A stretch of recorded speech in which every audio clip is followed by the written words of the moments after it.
If you've been following the channel for a while now, you'll know that I've been enjoying the process of using Unity's new UI Toolkit tools. I really like the separation between UI and code, and I like how a lot of the painful UI behaviors that came out of a game object-based UI system, such as animating, have been solved with UI Toolkit and the selector styling workflow. UITK is not without its grievances though.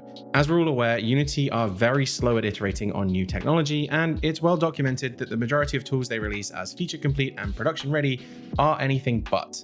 So as I've spent time in UI Toolkit, I've built a number of different custom components, many of which I've been procedurally drawing using UI Toolkit's rather awesome set of 2D vector tools. As I've shown in a previous video, it's able to draw crisp and smooth vector arcs and various shapes with outlines. And this makes sense if you use the default visual element controls and set a background or add a radius or border stroke, and we zoom in all the way, we have crisp and smooth shapes, which I can only assume is being rendered through the same API. And it's great. It means that if we're designing our UI fully in these tools, we're getting sharp and scalable vector-based graphics that should look good on any resolution, on any kind of display.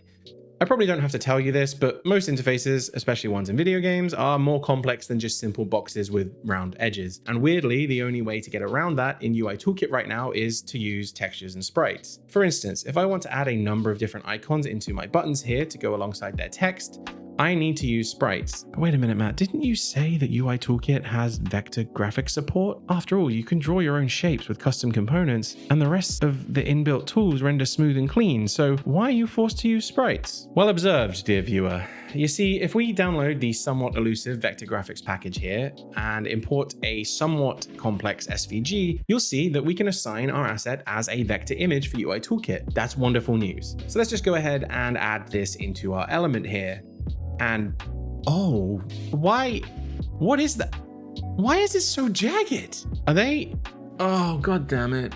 I guess Unity doesn't actually render these SVGs as, well, vectors, but instead, for some bafflingly inconceivable reason, converts them to and renders them as meshes, which explains the weird edges and anti-aliasing issues. As I'm sure you've probably clocked onto by now, this doesn't make much sense when a literal vector graphics drawer exists in the UI Toolkit API. So with the vector graphics package dead on arrival, I realized there was probably an opportunity here to write my own importer for an SVG file and then convert that into a list of commands that the UI Toolkit API can use, hopefully resulting in crisp, clean SVG images. And it took a little bit of iterating and finessing over the many different types of commands and shortcuts in an SVG file, but after a short while, I was able to add basic SVG rendering support into UI Toolkit, with the main limitations being what the vector drawer can or can't achieve. Unfortunately, it currently doesn't support fancy effects like gradients, animations, or other advanced features, but it does support the majority of commands that you'll likely need to add more complex shapes to your UI.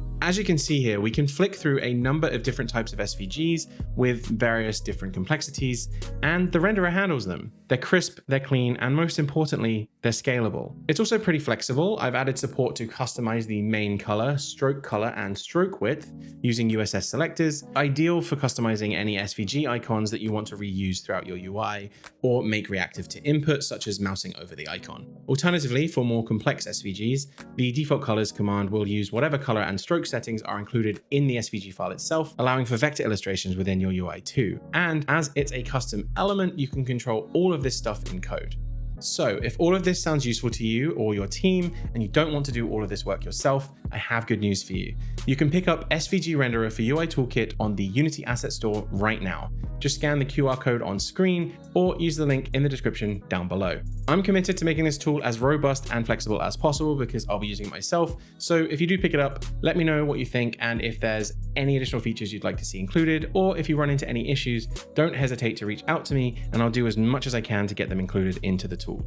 Anyway, thanks so much for checking this out. I really appreciate you watching, and an extra thanks to anybody who picks the tool up.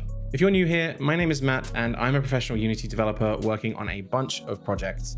And on this channel, I make videos about building tools and features for full-time Unity devs. If you want to see more of what I do, there are a few videos on screen now that you might enjoy.